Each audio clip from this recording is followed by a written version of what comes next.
उम्मीद करता हूँ अपने लास्ट वाली वीडियो को तो जरूर से देख लिया होगा, क्योंकि उस वाली वीडियो में हमने अपने पाइथन के कोर्स की सबसे पहली एक्सरसाइज को डिस्कस किया है। अगर आप उस वीडियो को देखते हो तो आपको ये पता लगेगा कि किस तरीके से प्रोग्राम बनाए जाते हैं, कैसे ऑपरेटर्स वेरिएबल्स का यूज किया जाता है, क्या लॉजिक जो है लगाया जाता है। अगर आपने नहीं देखा तो आप इस वीडियो के बाद भी जाके देख सकते हो, बट आज की इस वीडियो में हम डिस्कस करने वाले हैं कंट्रोल फ्लो के बारे में। कंट्रोल फ्लो क्या होता है बिल्कुल बेसिक से हम समझेंगे। सो बिना किसी देरी के सबसे पहले चलते हैं अपने प्रेजेंटेशन की तरफ। ठीक है, ओके। तो कंट्रोल फ्लो पाइथन के अंदर क्या होता है, पाइथन के अंदर बोलूँ या फिर सी के बोलूँ, सबके अंदर एक ही होता है, बस कॉन्सेप्ट क्या होता है वो हमें समझना है। ठीक है, लैंग्वेज टू लैंग्वेज ये बदलता नहीं है, कंट्रोल फ्लो एक ही रहता है। तो कंट्रोल फ्लो होता क्या है पहले तो वो हम ये समझ लेते हैं। देखो, कोई भी प्रोग्राम है, आपका जो प्रोग्राम होता है वो इंस्ट्रक्शन से मिलके बना होता है। आपका जो प्रोग्राम है बहुत सारी इंस्ट्रक्शन बोल लूँ या फिर मैं स्टेटमेंट्स बोल लूँ, उनसे जो है वो मिलके बना रहता है। अब आपके ऊपर होता है कि आप उस प्रोग्राम को किस ऑर्डर में एग्जीक्यूट करना चाहते हो। ऑर्डर का मतलब ये है कि जो स्टेटमेंट नंबर 1 है आप उसको पहले एग्जीक्यूट करना चाहते हो, उसके बाद जो स्टेटमेंट नंबर 2 लिख रहा है आप उसको एग्जीक्यूट करना चाहते हो, एंड देन बाकी के बचे हुए जो स्टेटमेंट है उनको वन बाय वन एग्जीक्यूट करना चाहते हो। तो यही आपका क्या होता है, ऑर्डर ऑफ एग्जीक्यूशन होता है। एक बार दोबारा से बताने की कोशिश करता हूं मैं कि आप जो है अपने प्रोग्राम में जो लिखे हुए इंस्ट्रक्शंस हैं या स्टेटमेंट्स हैं आप उनको किस ऑर्डर में एग्जीक्यूट करना चाहते हो, वो होता है कंट्रोल फ्लो। अभी मुझे पता है आपको बिल्कुल भी कुछ भी समझ में नहीं आया होगा, लेकिन चलते हैं थोड़ा सा अपने प्रैक्टिकल की तरफ। बट उससे पहले हम बात करते हैं कंट्रोल फ्लो कितने जो है टाइप्स के होते हैं। सबसे पहला जो आपका आता है सीक्वेंशियल कंट्रोल फ्लो। सबसे पहले जो आपका आता है वो आता है सीक्वेंशियल कंट्रोल फ्लो। आपका जो प्रोग्राम होता है उसमें by default sequential control flow भी रहता है। फॉर एग्जांपल आपके प्रोग्राम में स्टेटमेंट नंबर 1 लिखा हुआ है। सबसे पहले जो प्रोसेसर है दैट इज सीपीयू, वो क्या करेगा, स्टेटमेंट नंबर 1 को एग्जीक्यूट करेगा, उसके बाद स्टेटमेंट नंबर 2 को एग्जीक्यूट करेगा, एंड देन स्टेट नंबर 3 को एग्जीक्यूट करेगा, एंड देन आपके बहुत सारी स्टेटमेंट्स लिखी होंगी, वन बाय वन सारी की सारी स्टेटमेंट्स एग्जीक्यूट होंगी, और उसके बाद में सबसे लास्ट वाली स्टेटमेंट एग्जीक्यूट होगी। तो अगर ऑर्डर को देखा जाए तो ऑर्डर आपका क्या रहा, आपका ऑर्डर कुछ इस तरीके से रहा कि सबसे पहले statement number 1, and then statement number 2, and then statement number 3, and ऐसे करते करते हम लास्ट वाली स्टेटमेंट को एग्जीक्यूट करते हैं सबसे लास्ट में। तो ये अभी तक हमने यही तो देखा था, सीक्वेंशियल कंट्रोल फ्लो ही तो हमने अभी तक देखा था। अगर आपको यकीन नहीं होता तो मैं इसको थोड़ा सा आपको प्रैक्टिकल से दिखाता हूँ। ओके, सो यहाँ पे मैंने एक प्रोग्राम बना के रखा है, ठीक है, जिसमें मैंने एक num1 नाम का वेरिएबल लिया है। उस num1 नाम के वेरिएबल में मैं कोई एक नंबर स्टोर करवाना चाहता हूँ यूजर से। num2 नाम के वेरिएबल में मैंने क्या किया, यूजर से एक दूसरा नंबर स्टोर करवाने की मैं कोशिश कर रहा हूँ। ठीक है, उसके बाद में क्या कर रहा हूँ, इन दोनों को ऐड कर रहा हूँ या फिर कह लेते हैं मल्टीप्लाई कर रहा हूँ। ठीक है, चलो उसको रन कराते हैं। तो यहाँ पे हुआ क्या है, सबसे पहले देखो यहाँ पे, इसको थोड़ा सा डिलीट करते हैं और दोबारा से इसको रन करते हैं। तो जब मैंने इस प्रोग्राम को रन किया तो इसने मुझसे पूछा एंटर फर्स्ट नंबर। देखो, सबसे पहली जो स्टेटमेंट है वो सबसे पहले एग्जीक्यूट हुई है। क्या ऐसा हुआ है कि यहाँ पे एंटर सेकंड नंबर हुआ हो सबसे पहले प्रिंट, नहीं, सबसे पहले क्या हुआ है, एंटर फर्स्ट नंबर। तो चलो सर मैं डाल देता हूँ फर्स्ट नंबर, उसके जस्ट बाद देखो स्टेटमेंट नंबर 2 जो है वो एग्जीक्यूट हुई है, क्योंकि ये सीक्वेंशियल कंट्रोल फ्लो जो है बाय डिफॉल्ट रहता है। ठीक है, उसके बाद जो है अब क्या होगा, मैं यहाँ पे सेकंड नंबर डाल दूंगा 20, एंड देन जो है आपका जो थर्ड स्टेटमेंट है वो आपका एग्जीक्यूट हुआ है। तो ये यही आपका होता है सीक्वेंशियल कंट्रोल फ्लो। और अभी तक हमने जितने भी प्रोग्राम बनाए हैं सब सीक्वेंशियल कंट्रोल फ्लो को फॉलो करते हैं। अगर आपने एक्सरसाइज 1 को सॉल्व किया होगा, उसमें भी क्या था, सारे के सारे प्रोग्राम सीक्वेंशियल कंट्रोल फ्लो को क्या कर रहे थे, फॉलो कर रहे थे। क्या इसके अलावा भी कोई कंट्रोल फ्लो होते हैं? हाँ जी, होते हैं। दो और होते हैं। पहला जो दूसरा आता है वो आता है सिलेक्शन कंट्रोल फ्लो, और तीसरा जो आता है वो आपका आता है आइटरेटिव कंट्रोल फ्लो। थोड़ा सा उनकी तरफ भी चलते हैं। ठीक है, तो ये देख लिया। उसके बाद हम बात करते हैं सिलेक्शन कंट्रोल फ्लो की। लेट्स से आपके पास कोई प्रोग्राम लिखा हुआ है जिसमें सबसे पहली जो स्टेटमेंट है आपने उसको एग्जीक्यूट किया, उसके बाद एक स्टेटमेंट और आई आपने उसको एग्जीक्यूट किया। अब आपका क्या होगा, और भी बहुत सारी स्टेटमेंट्स हो सकती हैं, एंड देन एक कंडीशन होगी। यहाँ पे ध्यान से सुनना, आपने स्टेटमेंट नंबर 1 को एग्जीक्यूट किया, आपने स्टेटमेंट नंबर 2 को एग्जीक्यूट किया, उसके बाद आपने अपने प्रोग्राम में एक कंडीशन लगा दी।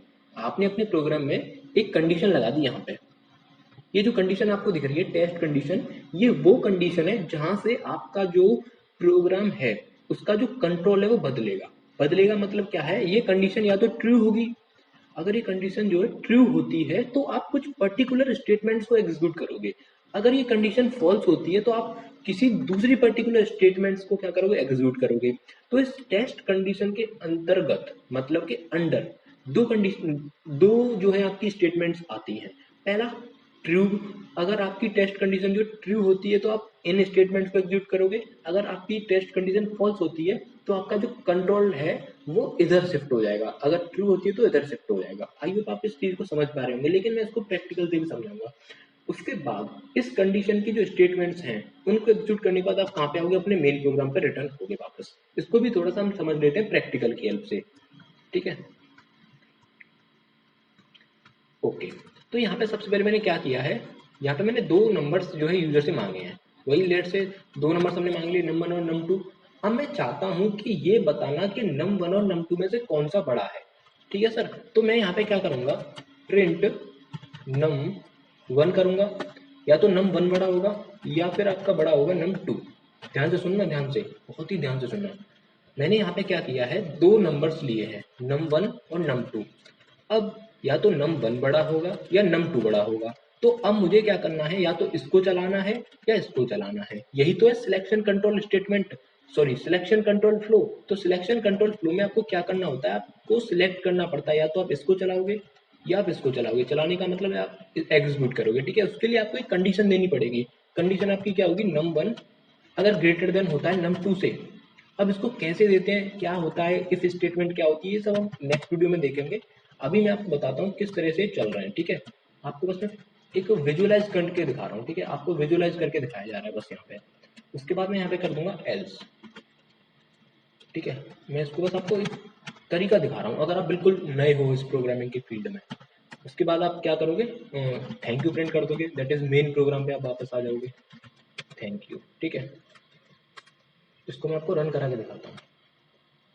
आपको थोड़ा सा इसको रिलेट करना है, जो भी मैंने आपको एक पिक्चोरियल रिप्रेजेंटेशन दिखाई थी। मान लेते हैं मैंने फर्स्ट नंबर 10 डाल दिया, सेकंड नंबर मैंने 20 डाल दिया। तो यहाँ पे क्या हुआ है सर, या तो नम 1 देखो, सबसे पहले स्टेटमेंट नंबर 1 एग्जीक्यूट हुई, उसके बाद स्टेटमेंट नंबर 2 एग्जीक्यूट हुई, उसके बाद आपका क्या हुआ, ये जो टेस्ट कंडीशन मैं आपको बोल रहा था, ये जो टेस्ट कंडीशन है, देखो यहाँ पे दिख रहा है आपको, उसको थोड़ा सा और छोटा कर दूँ मैं इसको। यहाँ पे सबसे पहले स्टेटमेंट नंबर 1 एग्जीक्यूट हुई, उसके बाद स्टेटमेंट नंबर 2 एग्जीक्यूट हुई जो कि नम 2 था। उसके बाद यहाँ पे कंडीशन लगा दी मैंने, देखो नम 1 इज ग्रेटर देन नम 2। इस कंडीशन को चेक करने के बाद अगर ये कंडीशन ट्रू होती है तो आपको ट्रू वाली जो स्टेटमेंट है वो एग्जीक्यूट करनी है, दैट इज प्रिंट नम 1 करना है। अगर आपकी स्टेटमेंट कंडीशन होती है फॉल्स तो आपको कहाँ पे जाना है, प्रिंट नम 2 को जो है एग्जीक्यूट करना है। उसके बाद आप क्या करोगे, अपने मेन प्रोग्राम पे क्या आओगे, वापस आओगे, ठीक है। तो उसके लिए आपको थैंक यू यहाँ पे प्रिंट कर दिया। आई होप आपको ये भी समझ में आ गया होगा। अभी बिल्कुल सब्र रखिए, पेशेंस रखिए, नेक्स्ट वीडियो में हम ये सारी चीजें भी देखेंगे कि ये इफ क्या है, ये एल्स क्या है। अभी बस मैं आपको कंट्रोल फ्लो समझा रहा हूँ। आई होप आप मेरी फीलिंग्स को जो है समझ पा रहे होंगे कि मैं क्या कहना चाह रहा हूँ। अब जो लास्ट वाला जो कंट्रोल फ्लो आता है वो आपका आता है आइटरेटिव कंट्रोल फ्लो। कौन सा आता है, आइटरेटिव कंट्रोल फ्लो। ये क्या होता है, ठीक है, इसको भी थोड़ा सा विजुअलाइज करके देख लेते हैं। लेट्स से आपके पास स्टेटमेंट नंबर 1 है प्रोग्राम के अंदर, आपने उसको एग्जीक्यूट किया, फिर आपके पास स्टेटमेंट नंबर 2 आती है। ऐसी बहुत सारी स्टेटमेंट्स होंगी जिसके लिए मैंने 3 डॉट्स यहाँ पे शो कर दिए हैं। उसके बाद फिर से मैं एक कंडीशन यहाँ पे बनाता हूँ, टेस्ट कंडीशन। अगर वो कंडीशन ट्रू होती है, अगर ये कंडीशन ट्रू होती है तो मैं क्या करूंगा, मैं इन स्टेटमेंट्स को एग्जीक्यूट करूंगा। अगर ये कंडीशन जो है ट्रू होती है तो इस कंडीशन के अंडर, ट्रू होने के अंडर, मतलब अगर ये कंडीशन ट्रू हुई तो ये कुछ पर्टिकुलर स्टेटमेंट्स है, इनको आपको क्या करना है, एग्जीक्यूट करना है।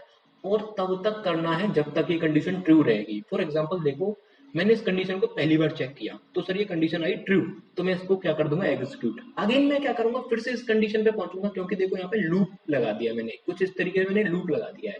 ये लूप चलता रहेगा, चलता रहेगा, चलता रहेगा। तो कुछ इस तरीके से कंडीशन को मैंने चेक किया, ट्रू हुई कंडीशन, एग्जीक्यूट कर दिया, फिर से कंडीशन चेक करी, कंडीशन ट्रू है, फिर से एग्जीक्यूट कर दिया। तो ये स्टेटमेंट जो है बार बार बार बार बार बार एग्जीक्यूट होती रहेंगी। कब तक, जब तक ये कंडीशन ट्रू रहेगी। क्या होगा अगर ये कंडीशन फॉल्स हो गई, तो अगर ये कंडीशन फॉल्स हुई तो आपका जो कंट्रोल है प्रोग्राम का वो आपका कहाँ पे चला जाएगा, मेन प्रोग्राम के पास चला जाएगा। अगर ये कंडीशन हो गई फॉल्स तो आप थोड़ी ना इनको एग्जीक्यूट करोगे, ये तभी तक एग्जीक्यूट होती रहेंगी जब तक आपकी कंडीशन ट्रू है।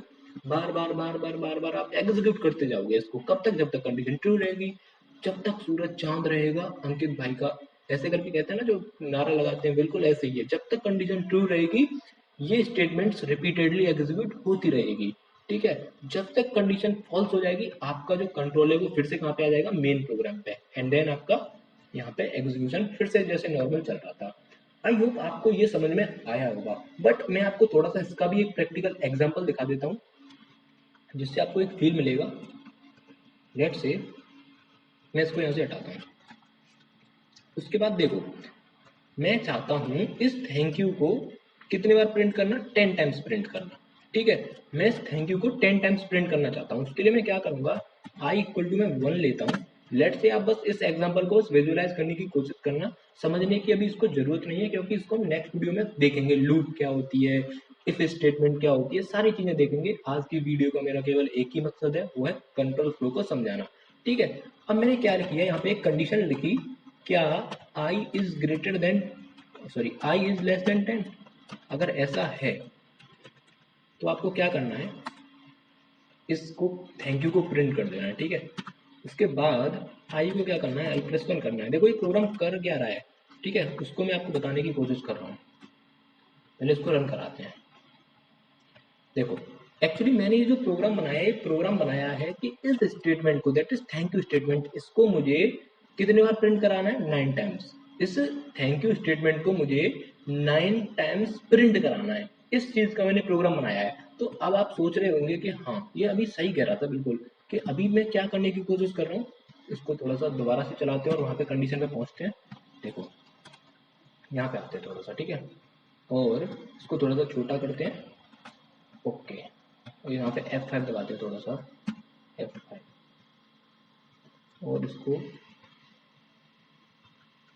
इसको लेके आते हैं यहाँ पर, ठीक है। ये जो प्रोग्राम है, देखो, सबसे पहले statement number 1, that is i equal to 1, ये एग्जीक्यूट हुई। उसके बाद इसमें स्टेटमेंट नंबर 2 तो है नहीं, डायरेक्ट स्टेटमेंट नंबर 2 की जगह पे क्या है? जो कंडीशन है, that is i less than 10। ये कंडीशन है, इस कंडीशन को किया जा रहा है चेक।